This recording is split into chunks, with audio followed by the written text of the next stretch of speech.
So I thought that also means, does that mean you're single as well, that bar?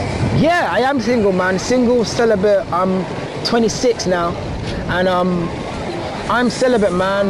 My girlfriend's still a virgin, and with me, the reason why I remember when I think I was in year 8, which means I was 12 going on 13. I said to God, you know what, God, I want to remain a virgin till I'm married. And I said, dear God, please take away sexual desires from me till it's time for me to get married. And believe it or not, I never ever felt tempted to sleep with a woman before, or a man, something like that. I'm not really into that, but I never felt the temptation. And I think it's not just the prayer, but the fact that when you put yourself in situations where it gets sticky, do you know what I mean? You'll be able to kind of eradicate them kind of stuff. And people say to me, oh, don't you find it hard, like being 26? And for me, I don't know what I'm missing, therefore I don't have the urge to kind of go down that route. And one thing abstinence has taught me is to appreciate women for who they are, as opposed to their sexual performance and how they could arouse me in that sense. It's so important, man, because in this day and age, we're very visually stimulated as guys to kind of grab on what we see. But when you're able to appreciate the personality, it goes a long way, man. Good looks. It takes more than good looks to sustain a relationship. True and true, man. I think as a Christian man, I'm sure it's for women, but I can speak from my perspective. I think number one, it can be hard, it can be a struggle. You added to that, you've also got the rapper lifestyle, you've got the touring and all those stuff. Has it made it difficult to have a relationship?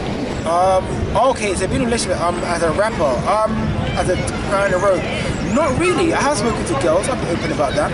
I've spoken to girls in the past, and with me, I believe you always make time for those who you love. Like before I would go on the road, I'll always go and see the lady I was talking to at the time. I'll make sure I'll go and see her before I fly out. When I land, my family as well, I'll FaceTime them, WhatsApp. I've landed in Slovakia now. I've got a family WhatsApp group, so the same way I treat my family, I'll extend that kind of love to my friends, whoever I'm talking to. But one thing that being a musician has kind of put me on edge is a bit like, what are your intentions? I did a PG bars freestyle, and I say, couple girls interested. They will ask you a question. Do you want true friendship? Or you just want to jump on the guest list? It's not all glitz and gamma. If I put the microphone down, would you leave and scatter?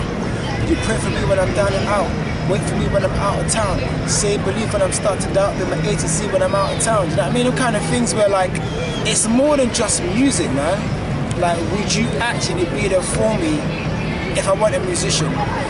I am not discrediting the fact that me being a musician would obviously put me in the eye line. So I'm not discrediting that, but for me it's like, okay, do you want February, do you want Michael? Michael's the man behind the mic. Do you know what I mean? When the lights go down and the fans go, well, I'm coming home to real issues back behind closed doors. Do you know what I mean? So for me, it's always like, okay, I want someone that's real and I can stick it out to the end of it, man. Yeah, I think you're about to have a problem though. There's a lot of nice love songs on this album. Yeah, what album would you say you're playing the most right now? What album am I playing the most? Yeah. The funny thing is, believe it or not, I don't listen to much music. Wow.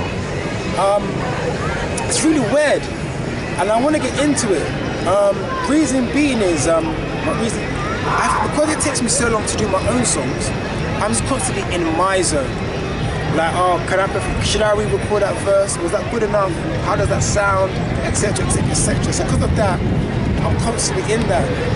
I listened to KB's new album from Reach Records. That was a very good album. Good lyrics, good concepts, good production.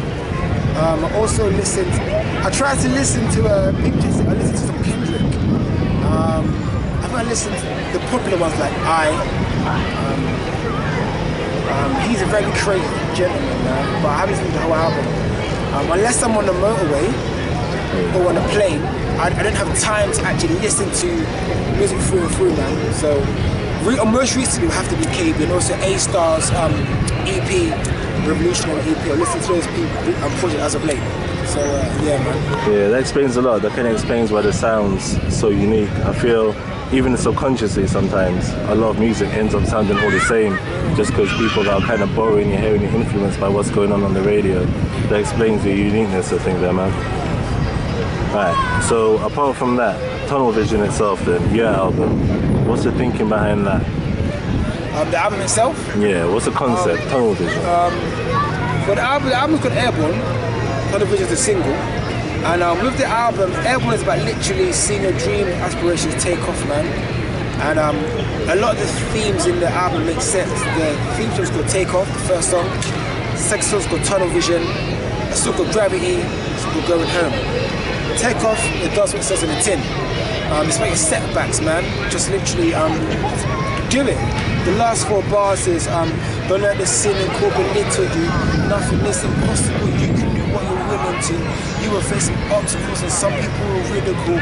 Do what you gotta do to ensure you see your vision through. It's the truth, man. Always be obstacles in life. Tunnel vision, it does what it says in the tin, man. You gotta have that tunnel vision. Gravity, that's from John 3:30 that says God must increase, we must decrease. If you achieve anything in life, man, you gotta be humble. And going home is literally about, you know what I mean, just going back to basics, going back to God, going back to where it matters, keeping the main thing. But the prodigal son story as well, man. So that's kind of message behind Airborne. Let's see, I suppose I take off. And also, achieving great things for a greater purpose. Everything in life is about service. If I'm a footballer, my job is to score goals for my team and take my team to a higher ranking. If I'm a lawyer, my job is to serve a client. If I'm an artist, I've got to serve consumers. As a videographer, you've got to serve the objects from everything. Everything's about service. So the more you achieve, it's not for you, it's to give out to the masses. 100%. Yeah, and I heard you met the Prime Minister. Yeah, man. It was so funny. I was just chilling, I got an email from Downing Street. I thought this is a hoax.